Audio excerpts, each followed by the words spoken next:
तर ही दृश्य आपण पाहतो आहोत आंतरवली सराटीमधून। आता मनोज जरांगे हे मुंबई जाण्यावर ठाम आहेत। ते पायी निघालेले होते, मात्र त्यांची प्रकृती ही नाजूक बनलेली आहे। अशा स्थितीमध्ये त्यांना गाडीमध्ये बसण्याची विनंती मराठा समाजाकडून करण्यात आली। अद्यापही मराठा समाजाकडून त्यांची समजूत काढण्याचा प्रयत्न केला जातोय।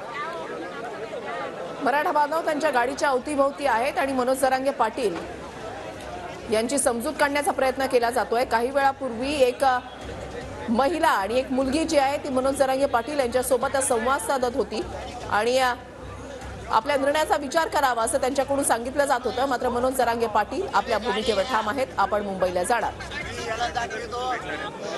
एक बावन मराठ्याला संपवायला निघाला देवेंद्र फडणवीस। तुम्ही हळूहळू बोला पाटील थोडस। याचे पोलिसाला येले मला गोळ्या घालायला लावल्यात ना। आलो सागर बघल्यावर तो गोळ्या घाल मला। तू कसा ओबीसी आरक्षण देत वे बघत मला संपितो। मराठी संपणार म्हणे याला संपवा आधी। मराठी आत्ता भेटेत याच्यामुळे मराठी आपल्याला भेटणार। तो मला संपवतो गोळ्या औषध देऊन चलाईल बोलतो।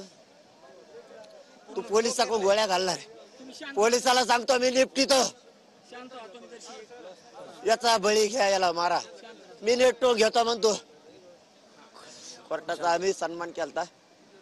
शांततेत आंदोलन केले तरी आमच्या लोकांवर काल गुन्हे केलेच कम केले कम।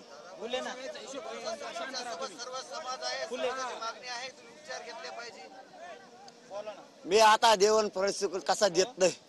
मराठ्यानं ओबीसीचं आरक्षण होतं किंवा सलाईन घेऊन डॉक्टरांच्या हाताने मला औषध देणार किंवा पोलिसांच्या हाताने माझं एन्काउंटर करून गोळ्या घाल त्याला माझा बळी घ्यायचा। तेव्हा म्हणतो किंवा काटा आहे आपल्या सरकार जर आणायचं असलं तर मराठीचा आपल्या मधला काटा किंवा आरामखोर पोरगा फुटू शकत नाही। याची समाजावर लय निष्ठा आहे, लय जीव लावतोय समाजाला। याचं काम करून टाका, याला बदनाम तरी करा। तू बदनाम करतो मला, तो एन्काउंटर करणार आहे माझं। आलो तुम्ही गाडी घ्या बरं का, तुम्हाला सांगतो त्याच्याकडे नाही तर मग मी काही करेल। माझी गाडी आपण बघू शकतो जरांगे पाटील यांनी 16 दिवस बनलेले आहेत। दरम्यान 2018 साली फडणवीस सरकारनं एससीबीसी प्रकल्पाच्या माध्यमातून मराठा समाजाला आरक्षण दिलं।